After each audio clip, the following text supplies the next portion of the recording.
Hello there, welcome back to profneel. It's a pleasure having you here. IHM Pusa, a teacher's little mercy, goes a long way. It's the narrative for the day. First, the caveat, the message, or the lesson, as you may take it. There are no bad dogs, but only bad trainers. Likewise, there are no bad students, only bad teachers. In many summers ago, in 1989, I was appointed as a teacher at the Institute of Hotel Management, Pusa, New Delhi, more by accident than by design. I never thought teaching was my calling. But then when I got this responsibility, I realized that this is what I was best at and I excelled at. And that was my calling, and ever since I've been a teacher. So when I joined there in 1989, I was assigned a bunch. They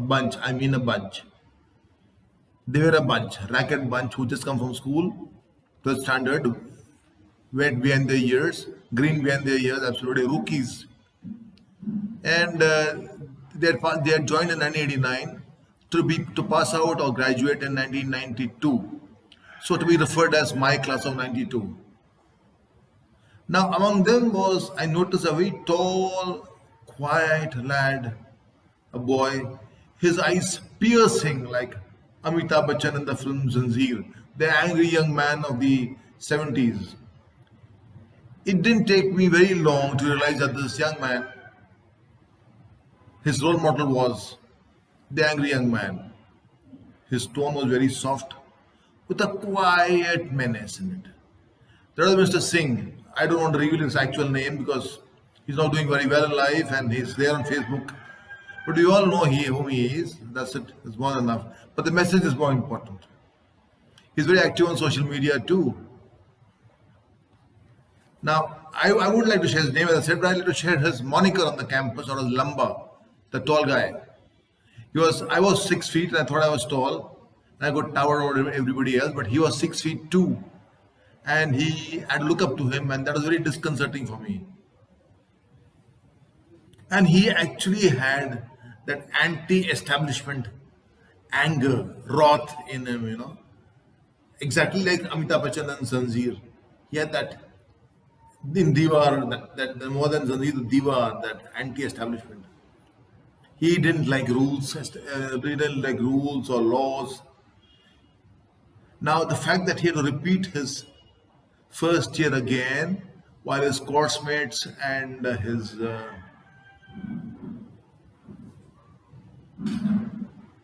friends, they went into second year, it just increased his rage inside him.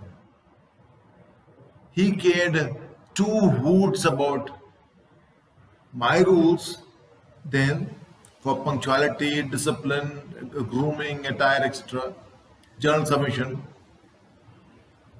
And he did come for a practical class on time, but the one thing that he did not do was to cut his locks. Typically like Amitabh Bachchan and Muqaddar ka Sikandar, with those locks like this here. And he just refused to do that. And I needed a crew cut. So every time he came for a class, I would say, Mr. Singh, thank you very much. Sorry, you're late. I can't allow you. As I did for anybody else who did not fall in line. First year was for falling in line. That his ire against me started simmering now, more and more. That who's this young fellow who's come from somewhere outside, 25-year-old, and remember, he had repeated 1 year, so he was there on the campus before me. And he was a law unto himself. No other teacher had stood up to him. So he had got used to that power of being literally a terror on the campus. He could go into any classroom at any time and the teachers would give the attendance, would give the marks. Even if he didn't go for the classes, they'd give him the attendance, they'd give him the internal assessment. Such was his dread. And I remember during when teaching faculty members were being served tea in the training restaurant, to one loud voiced gentleman teacher, who once or twice told me, Neelkanthan, don't take trouble with this thing. He's a history sheeter. He's got a criminal record. Don't you take any problems with him, because just allow him to do what he wants. Life will be peaceful. Otherwise, he'll beat you up. Your bones will be broken. I would do nothing but I would not reply. I would just sip my tea, smile, and keep quiet. That only increased my resolve more and more that this boy had to be not to be damned, but had to be shown the right path. Because this boy had something in him which I knew there was one little thing which if he like a river, if he just channelized his intelligence, his work, that boy could do wonders. And to describe that boy in one or two words, if you remember seeing the movie Tezab, Lotia Pathan, Kiran Kumar, he was exactly like Lotia Pathan. Quiet, menacing. And in the winter months, around the winter months, he would have that shawl around him. And he was sitting there with his comrade in arms, Pahadi, and their gaze, that their stare would penetrate into my back when I would walk past. No talk. I could feel their glare within me, on me, through me. So there I was,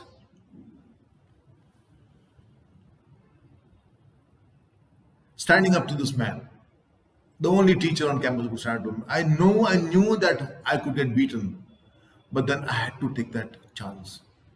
That I lost my dignity, my respect within myself as a teacher. And more than that, to help him I did that, and to help myself as a teacher I did that. Both. So it was a case of who will blink first. And then it happened that he used to come for me, he was allowed for my theory classes. But the theory classes after lunch, there was no rules about the haircut, there was no rules about the dress. And in the practical classes in the morning, the class of 92, I was setting history, in creating history at the Institute of Hotel Management Pusa. For the first time in the history of the college, the girls would be attired in saris on front of the practicals, and the boys would be attired in formal, so ties, ties, etc. Journal submissions proper, weekly, with indices, with a butter paper before every chapter, with the chapter name stenciled on it. And if there was a slight drop in standards, they knew their journal would be found on the floor. It would just be checked on the floor. Such were my standards. So they had to keep maintain standards, and that standards are still maintained. And I'm very delighted to say that my class of 92 cooperated with me to set those standards, to make that history. Even today, the boys and girls at Pusa still have to wear a sari, have to attire in a sari or in formals for the front of the practicals. We started that. As a matter of pride for me that these boys and girls cooperated with me. But here was this one boy who didn't. But I had no hatred towards him. I knew that there's something behind that habit, behind that anger. If I could just get to that and calm that, you'd be the perfect student for me. And then who blinks first? The point came Intercat 1990, the Inter Catering College Festival, the Institute of Hotel Management, with the biggest jamboree in the history of India, with the inter IHMs. And after all the one day, after all the official events of the day were over, and I was in my office in the late evening, I got tipped off that there was trouble brewing in the garage. I went there just in time. As Mr. Singh would always later tell me, you were always the right person in the wrong place. I happened to be there just in the nick of time. There was an impromptu arm wrestling match going on, competition. And the boy from Bhopal was putting down everybody nonchalantly. So the only person left was Mr. Singh. He had to say the honor of Pusa. And typically, like Amitabh Bachchan in the film Naseeb, he was being cheered on by his students as Amitabh was cheered by saying Johnny, Johnny. Here it was taking Singh's name. And the more he went into the other table, he sat at the table, he was like pumping his arms. And then as he got there, he realized that that opponent was quite more than a handful. and he could see that his back of his hand palm was going to touch, was about 2 inches above the tabletop. And that was something which Mr. Singh could not take. That too in front of his home crowd in his backyard. So there he swung his, let go his left arm, his left fist, and the Bhopal chap went flying behind. Now all the other colleges got a chance, opportunity to embarrass the host, and they wanted an apology. And the other boys and girls, the Pusa boys and girls, were demanding was denying no apology, unofficial thing, and nothing official about it, sort of thing. But there was one Bhopal faculty there, teaching faculty, who wanted to make an issue out of it, and he would have made an issue of it. And I wanted to diffuse the situation. And the Bhopal chap wanted an apology. So I asked Singh to apologize. So Singh looked at me and said, apology? And I sort of, that to you, Mr. Neil Cutter, telling me to apologize, but sensing the mood of the place and situation, he mumbled an apology. There was absolutely no apology in his body language. And he looked in the skies as he was scanning the skies for a UFO. I'm sorry, sort of thing. But the Bhopal faculty would not relent. He wanted a public apology. I brusquely brushed him aside, saying, sorry, this happened in private. He's apologized, finished, that's it, end of matter, and asked everyone to disperse. As everyone dispersed, and I was walking towards the National Council building, I waited for 2 minutes. And I was standing there, just going through the events of the day and what had happened just now. And there comes Mr. Singh. He comes and puts an arm on my shoulder. So I tell him, excuse me, take your arm off my shoulder. You're not my friend. And as we later say today, we talked to each other, he very clearly said, if I'm not your friend, I'm your foe. He didn't say enemy, he said foe. And I took his hand and pushed it aside. And the moment I pushed it aside, he punched me in the solar plexus. It was a good punch. It caught me unexpected. With all the power on it and all that rage in it, he had tipped over. And he had got a chance, and I put up both my fists to defend myself. In the meantime, the other boys, his friends, came and started to drag him away, saying that he's a faculty, he's not a student. Are you crazy? But he was in such a rage that he went about saying, no, I'm going to hit him. Faculty or no, I don't give a damn. All that typical what happens in a rage when your tongue moves faster than your brain. So Singh was in a mood which was higher than his normal self. Normally a very reticent, very taciturn person, but that time he got enough chance. And once that he had scented blood, he had tasted blood, he wanted to go ahead and do it. And finally they dragged him off. They dragged him off me. And then two or three of them tried to calm me down. I went to the National Council building, took the lift to the 5th floor, knowing that they were tracking me. Deliberately, I went to the 5th floor, the residence of the principal, Mr. Sudhir Andrews.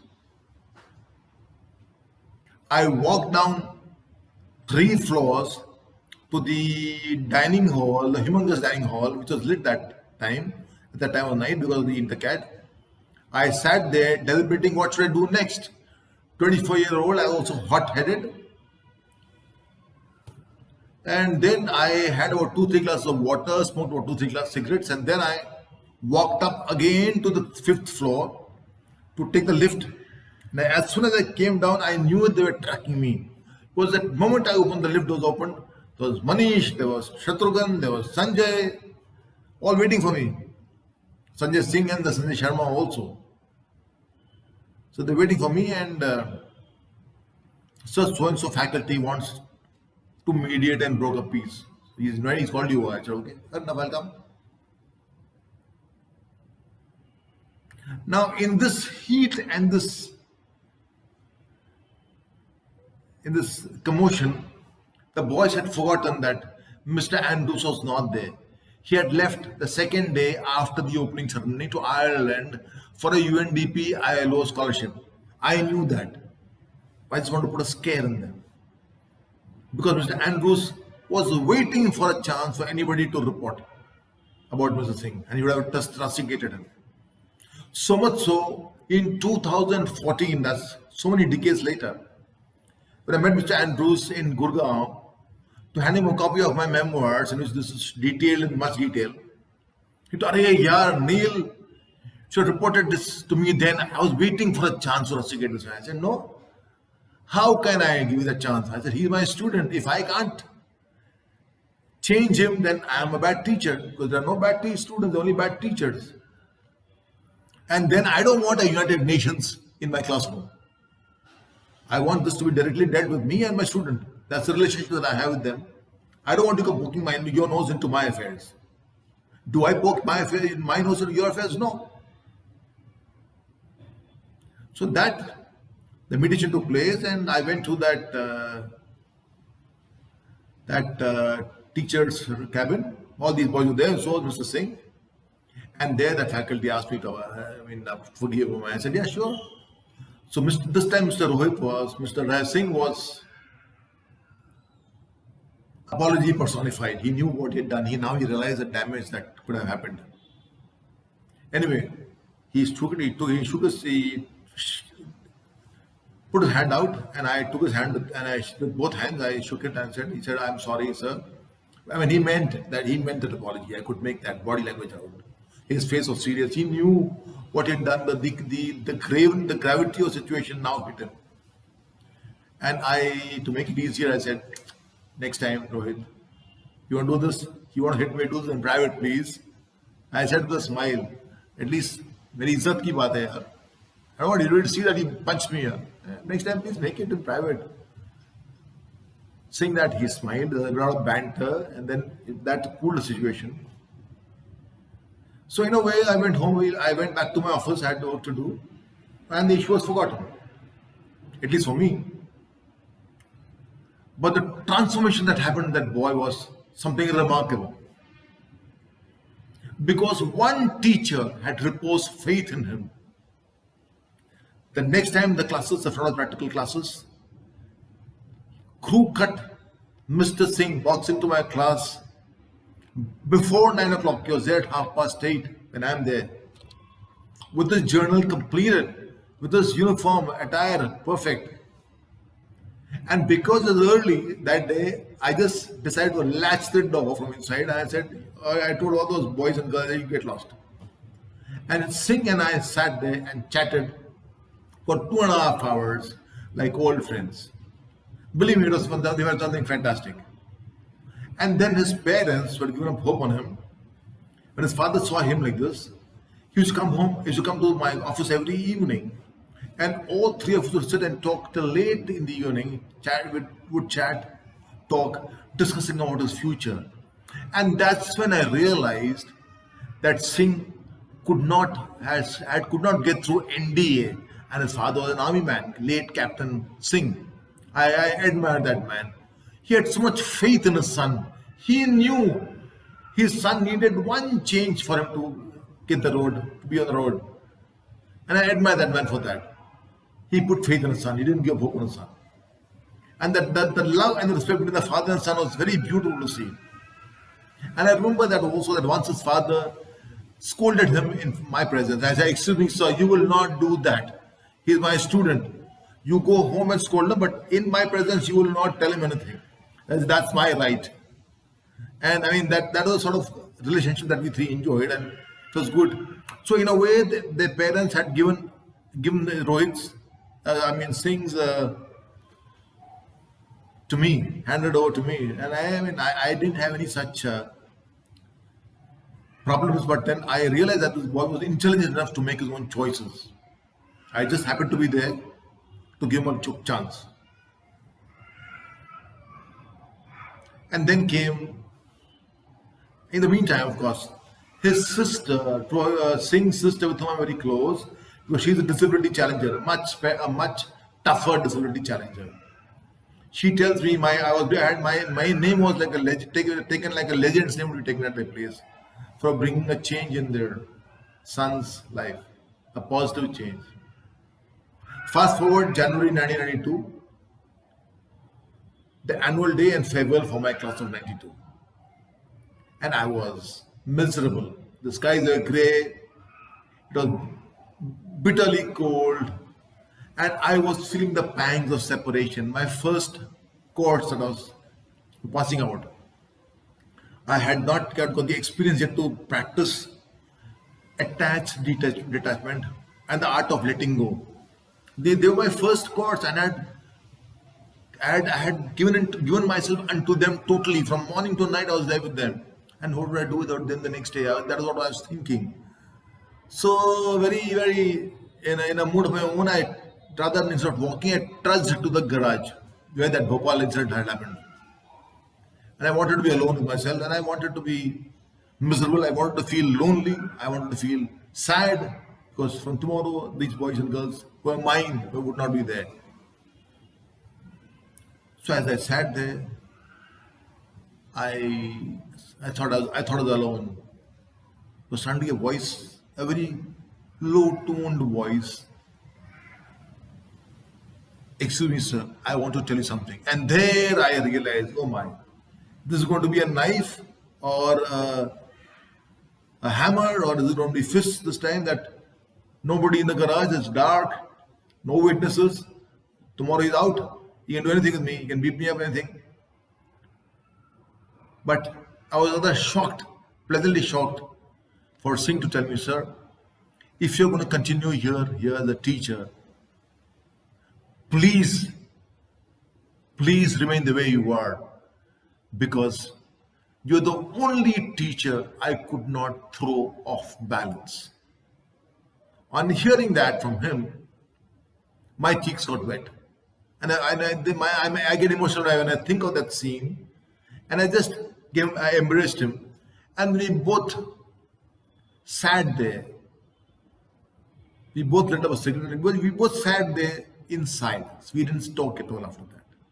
And we both got up, and when the annual day celebration was getting over, almost we went there. But it was the best compliment for me till now. And I told him that, and it remains my best compliment till date. And Mr. Singh remains my best gentleman student till now, till date. I don't think anybody can be better than him, he because he took the chance I offered him. So full credit to him. I am blessed to be a change maker. I offered him a lifeline when I could have damned him. But I offered him a lifeline and he took it. And he changed his life so much so that today is such a sight, such a beautiful, beautifully feeling to see him as a law enforcer on the high seas, somewhere in the Mediterranean seas, in that area.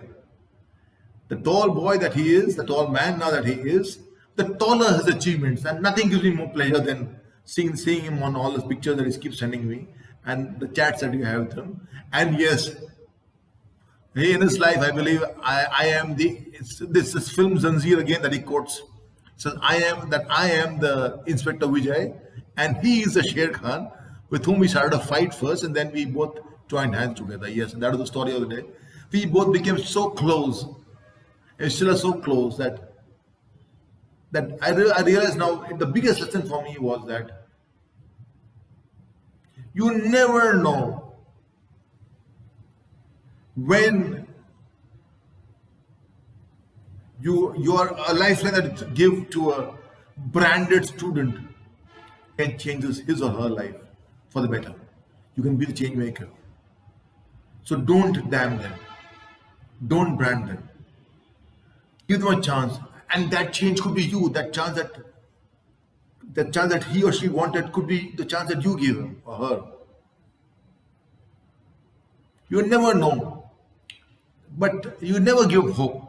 But keep offering lifelines, as you never know when and how you make a positive difference in somebody's life.